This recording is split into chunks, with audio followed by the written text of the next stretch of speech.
Okay, we will do some of the halachas of Rosh Chodesh.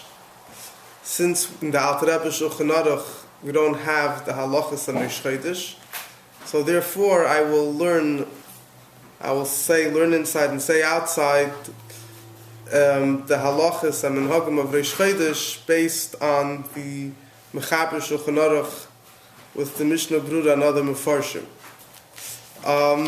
First, I will start also with, it's not brought down obviously in the big Shulchan Aruch, but as Minik Chabad, we know that the Shabbos Mevorchim before Rosh Chodesh is a very auspicious day, and there's a takana of the Frierdiker Rebbe to say Tehillim early in the morning, to say the whole Tehillim, and as the Frierdiker Rebbe emphasized many times that it's not a takana that is relevant only to Chasidei Chabad, but that this is something which is relevant for all Jewish people, the same way the Shir Tehillim, the monthly Shir of Tehillim to say after davening, which was also established by the Frierdiker Rebbe at the same time, he said was not meant only for Chasidei Chabad, for the Lubavitchers, or for Hasidim in general, but for all Jewish people. This is something which will bring a lot of brachas and so on for them, and as it says in Hayom Yom, that this is one of the things that are negeya to a person for him and his children and his grandchildren. So therefore, this is something which is negeya b'chlal, in the Shabbos Mevorchim, saying of the Tehillim. Additionally, there's the Hayrah that which the Frierdiker Rebbe writes that after Tehillim they should learn a Maimer Chassidus for about an hour. And then also there's the Farbrengen of Shabbos Mevorchim, which is well known that the Rebbe would always make sure to Farbrengen Shabbos Mevorchim.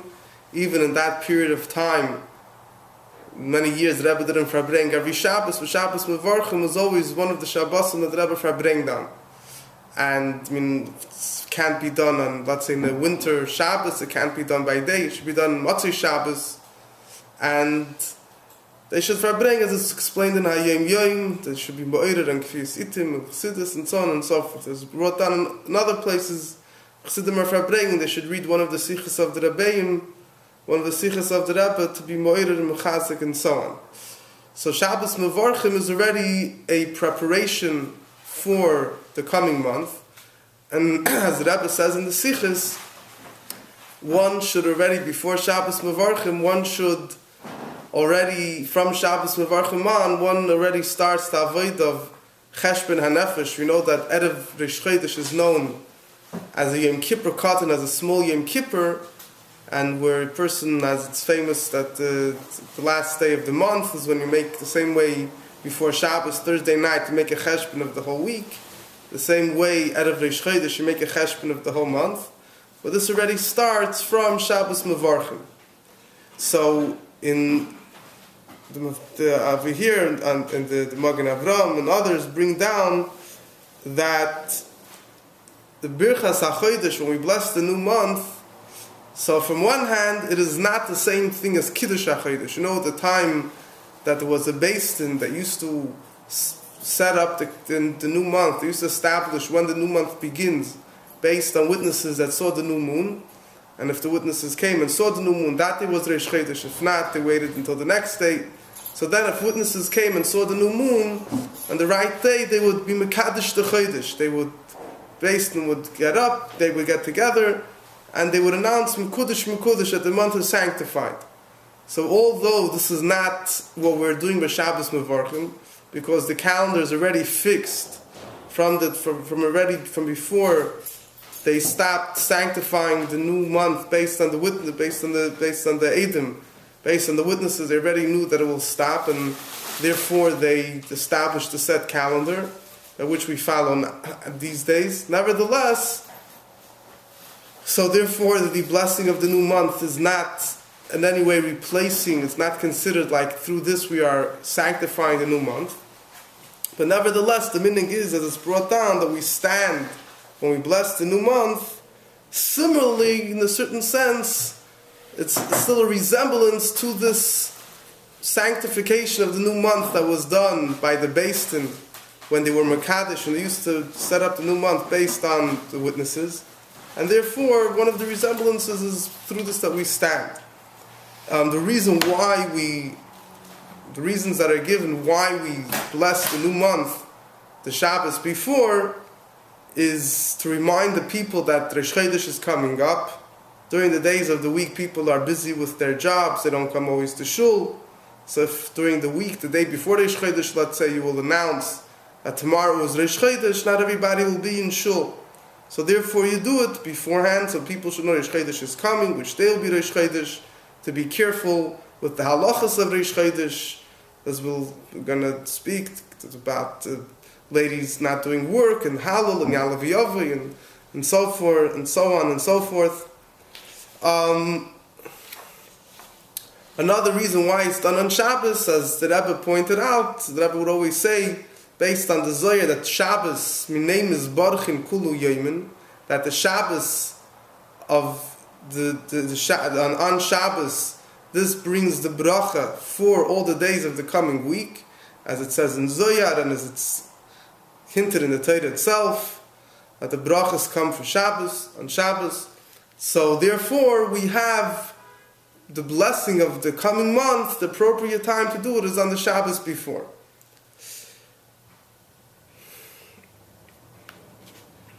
Another thing is, like I mentioned before, there's the Erev Rosh Chodesh. The day before Rosh Chodesh is considered a very auspicious day.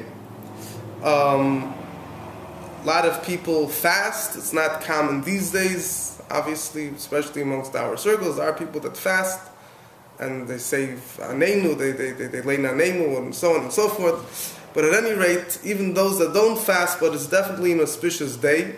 The reason why it's called Yom Kippur Katan is it's brought down that because that on Rosh Chodesh is a day of atonement.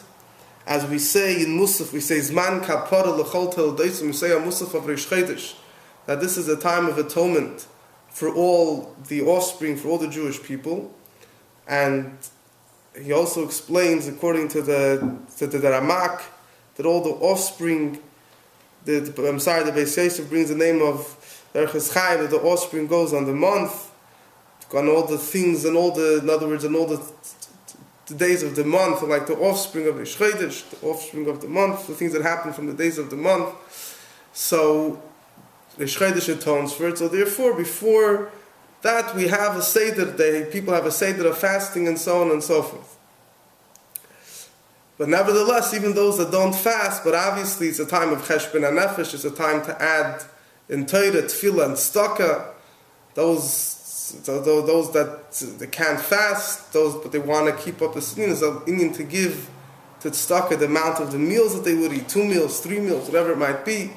There's definitely a time to add, there's a auspicious time to add in Torah, Tefillah, tzedakah. And in any way to, be moisif as a achana for the brachas and for the kapara, whatever, of Rosh Chodesh that is coming. Going back to the Shabbos Mevarchim, the meaning is that the Chazan takes a Sefer Torah when to bless the new month, and as it's brought down in the Siddur, it's proper to know the time of the Moiled, when they bench the new month. The same way the Beis Din, this is another resemblance that we have of blessing the new month to when the Beis Din actually would sanctify the new month through Eidim, because just like there, the Beis Din would only sanctify the new month based on the testimony of witnesses that saw the new moon, and only then they would sanctify the new month, and they would, then they would celebrate and sanctify the new month with a Suda, whatever it might be. So too now that we bless the new month in a certain sense, it's obviously not the same thing, but it's a resemblance to it. So therefore it's best to know the Moiled beforehand.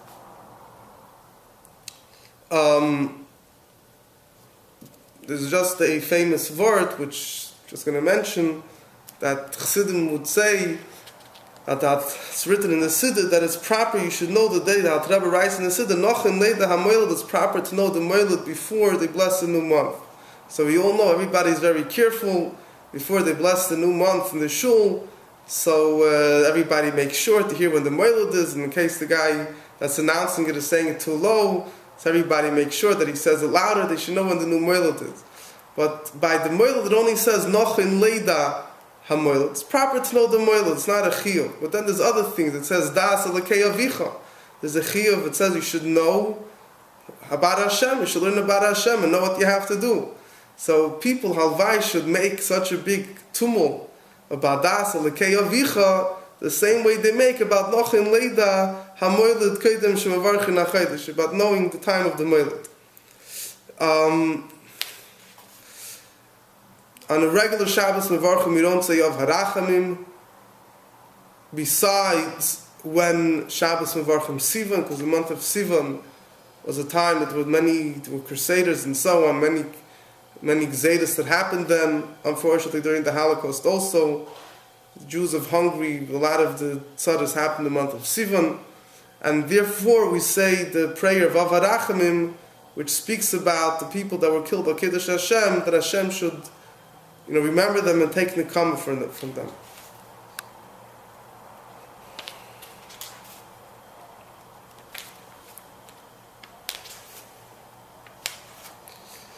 Regarding the laws of Rosh Chodesh itself, so in the big Shulchan Aruch in Siman Taf Yud Zayin speaks about halachos of Rosh Chodesh. First discussion, the first thing that's written, the Mechaber writes that Rosh Chodesh is permissible to do work. But women that are noyig, that have a custom not to do work on Rosh Chodesh, it's a good minig. And the Ramah adds that if the minig is to do certain malachas and not to do others, so you go based on the minig. Now over here, there's in the Bir Halach in the Mishnah Brura, he goes through a whole thing where he says that it would appear perhaps from the words of the Mechaber only writes that the women that don't do malacha on Erev Rosh Chodesh, it's a good minig. It doesn't seem that it's something which has to be done if they don't have that minig. But he writes that the way it seems from all the poskim, that it's already accepted from previous generations that they should do malacha, and therefore women should not be makel in this thing. They shouldn't do malacha. However, what types of malacha that they should do, they shouldn't do, that depends on the minig, obviously. But however, he writes that if a woman was, from when she grew up, she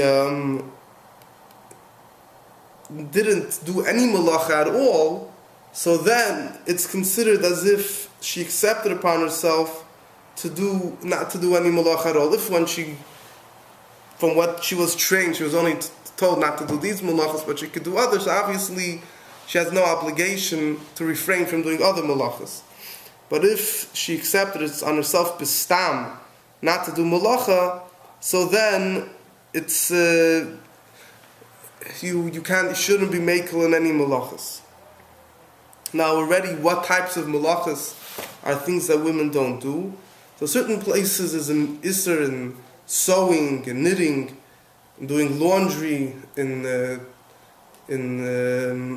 ironing clothes.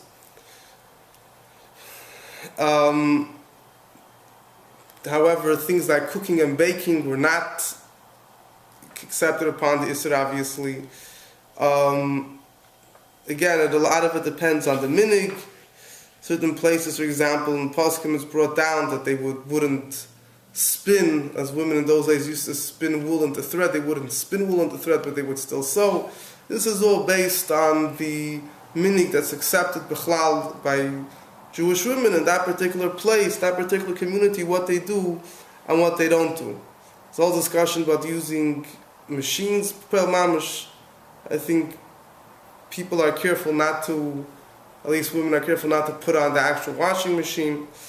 The Aruch HaShulchan writes that women that do business are allowed to do it on Rosh Chodesh because they didn't accept upon themselves not to lose money.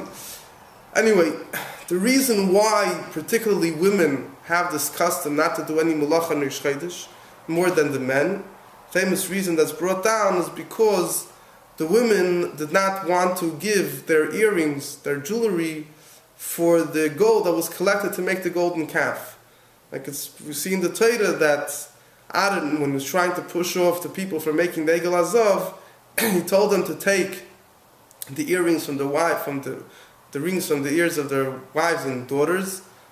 But it says at the end that they themselves, the men, took off their earrings, which means that their wives and daughters weren't willing to participate in the sin of the egel. So therefore, Hashem gave them their schar, that they should watch, they should have a particular affiliation, and that the meaning of Rosh Chodesh, the celebration of Rosh Chodesh, is more connected to them more than to men.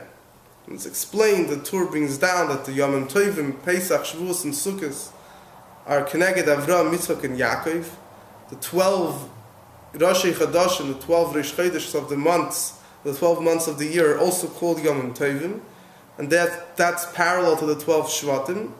And really, all the Jewish people should have been celebrating Rosh Chodesh with not so much work, whatever it might be, but when they sinned with the Egel, so the women were the ones that received this gift of keeping the Yom Tov of Rosh Chodesh.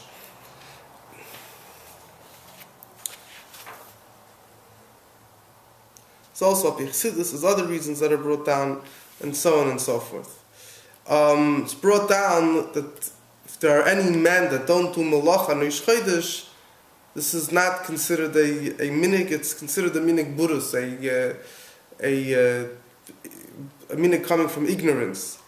But there are those sources that say that a heavy labor, like plowing and sowing, also men shouldn't do. The source that's brought down is that we find by David HaMelech that the day before Rosh Chodesh, find the whole story with David and Shaul.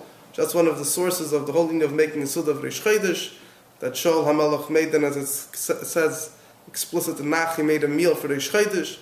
So it says then that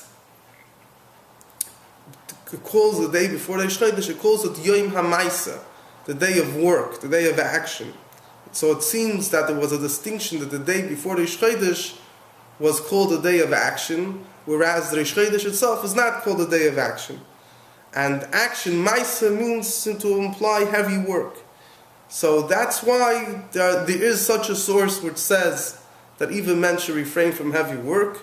But Poel Mamish, it's not accepted. Most people follow those that say that it's no minig at all that men should refrain from work. And it's brought down that a husband can't force his wife or other women that are supposed to do his work in Rosh Chodesh to do work, those things that women refrain from work. Even if he needs them, he can't force them to do it for him. The whole, when Rosh Chodesh is on 2 days is a discussion whether women don't do work on both days, or it's only the second day of Rosh Chodesh, but the first day of Rosh Chodesh they do work, and everything is according to the minig. The way I've seen it, women don't do work both days, but I guess maybe there are other minhagim in this regard.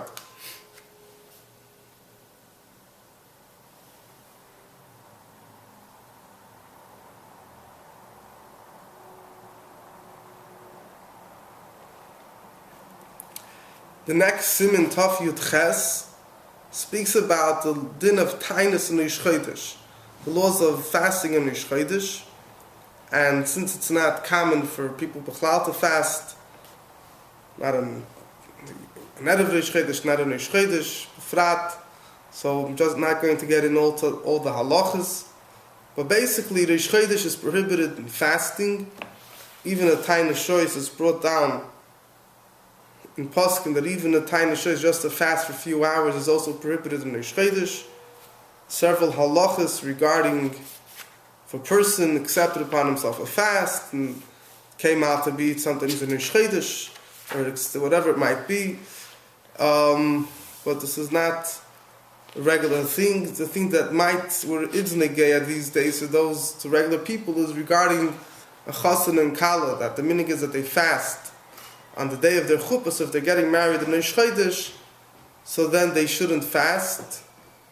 I think it's our minig is that they fast the day before Rosh Chodesh. However, Rosh Chodesh Nisan is different. Since Rosh Chodesh Nisan are those that fast in general, it's one of those days that's brought on in Shulchan Aruch that certain people fast. So therefore, Rosh Chodesh Nisan they should fast.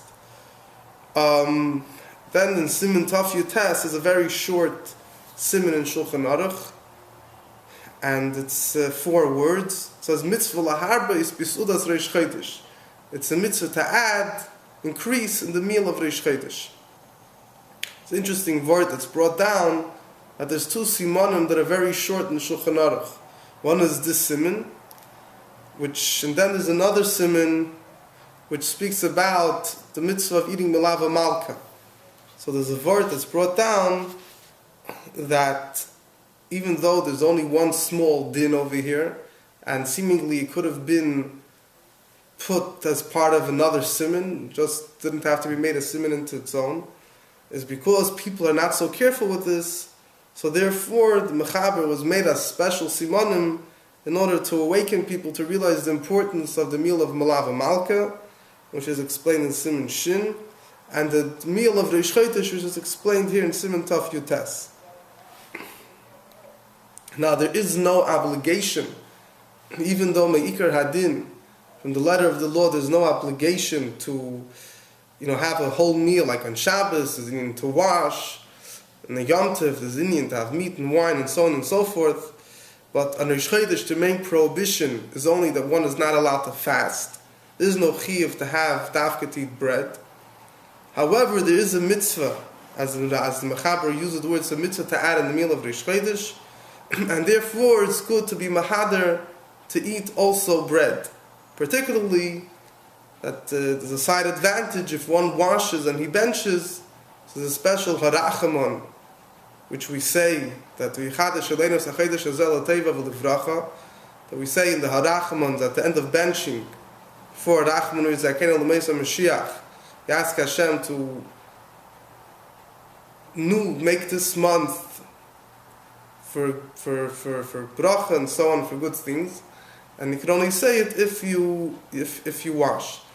Mipia Shmuel, the way they say, obviously I can't vouch for it or not, but officially they say that one of the things the Rebbe was careful on is to wash dafka on Rosh Chodesh. He would dafka wash for the meal of Rosh Chodesh.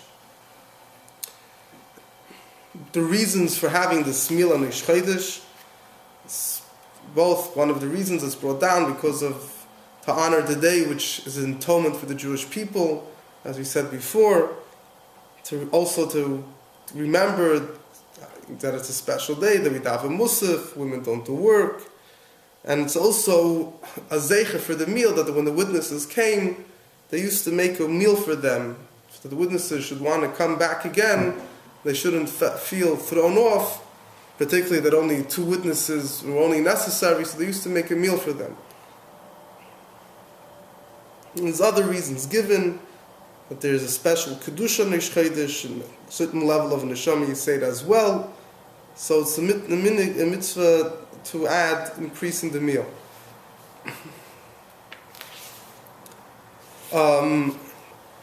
It's brought down also that the expenses that a person spends on the meal of Rosh Chodesh are not part of the set amount of money that is set up for the person to make during the year, which is set up on Rosh Hashanah, because just like the expenses of Shabbos and Yom Tov, it says that whatever a person decides to spend, so that is the amount of money that they give to him. If he decides to spend more, they give him more money. There's no set amount established in that on Rosh Hashanah. It's other things that regular income that he makes, that they decide upon on Rosh Hashanah. But certain things, the expenses of Shabbos and Yom Tov, are things that the more a person increases for, the more money, Mumayla, they open up channels for him to receive more money for that extra expenses that he made for Shabbos and Yom Tov. The same thing applies to the expenses of the meals of Rosh Chodesh. There's also an interesting thing that's brought down over here. One of the things that it says that is not considered part of, is not included in the expenses, in the income that a person is supposed to make during the year that's set up on Rosh Hashanah, it says the money that children give to their teacher. And it could be either interpreted the money that people spend for schar limud, the money that they spend that you need to pay the malamet to teach the children, which is one of the standard explanations. So as one of the Talmud Torah, the amount of money that the person spends for his children's tuition in yeshiva. But there's also an interpretation that it goes on the money that people send, that the kids used to bring to their teacher on Rosh Chodesh. It seems that besides the tuition, there was a minhag that kids used to give additional bonus or whatever special present in honor of Rosh Chodesh to their teacher. And as the Bach says, you should not be mevatel this minhag. I remember as a kid, my father, at least once I remember, he actually made a point of being mekayim this thing and sending to the teacher something special for Rosh Chodesh.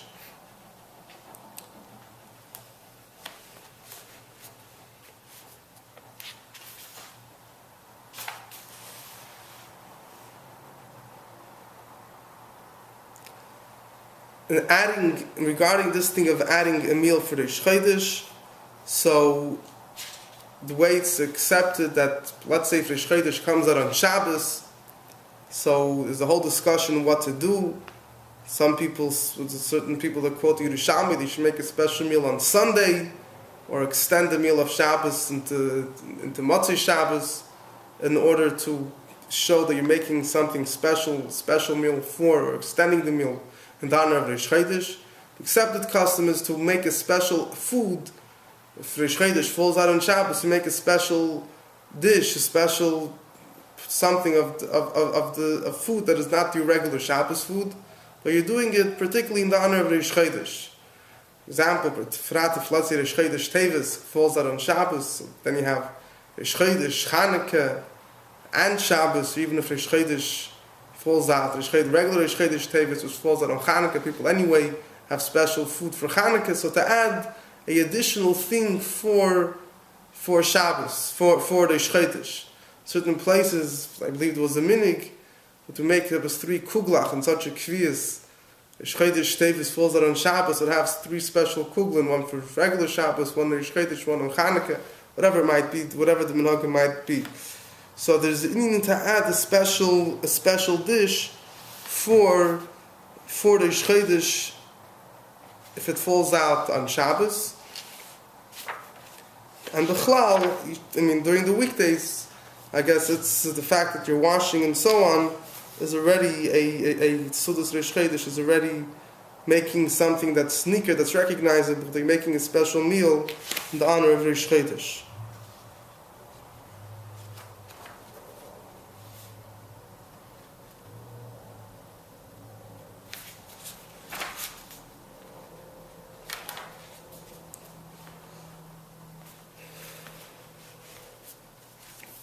Regarding the Yala V'Yavli that is said on Rosh Chodesh, when you bench, you're supposed to say Yala V'Yavli.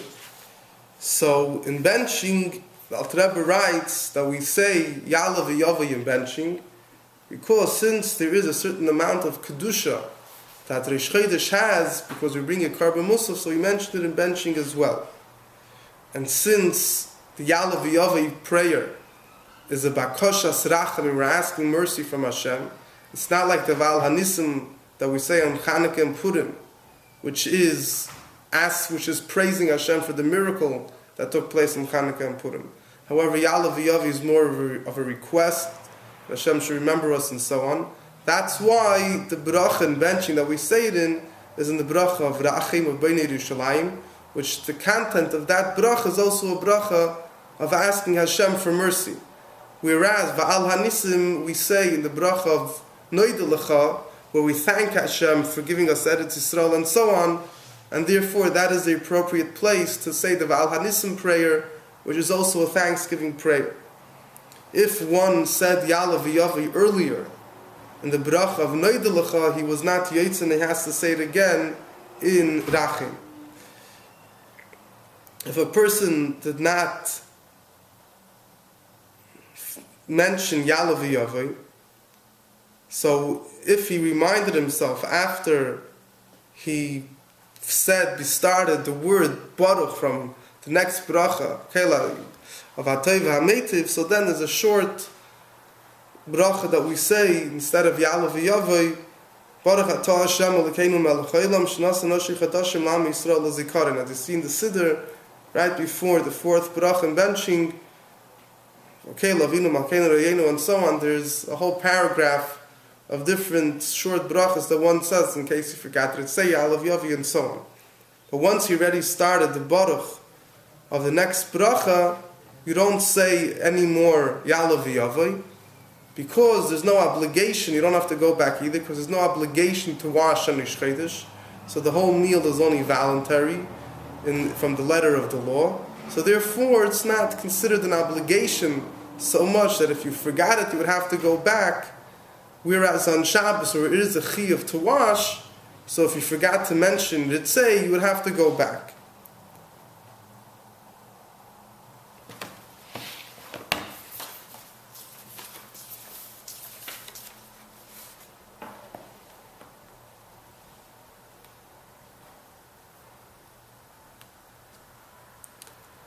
The Rebbe also adds that although, let's say by Va'al Hanisim, if one forgets to say it in Noidelecha, although the halacha is that he doesn't have to go back, but it's brought down to say it in the Harachman, before Rachman hu yizakenu l'meisa Mashiach. You say Rachman yasa lanu nisim, whatever the lashon is, that you say it in the Harachman that Hashem should do for us miracles as He did to our forefathers by Yamim Ahem Bizman Hazeh, and then you say the whole paragraph of Al Hanisim. However, for Rosh Chodesh, you shouldn't say that.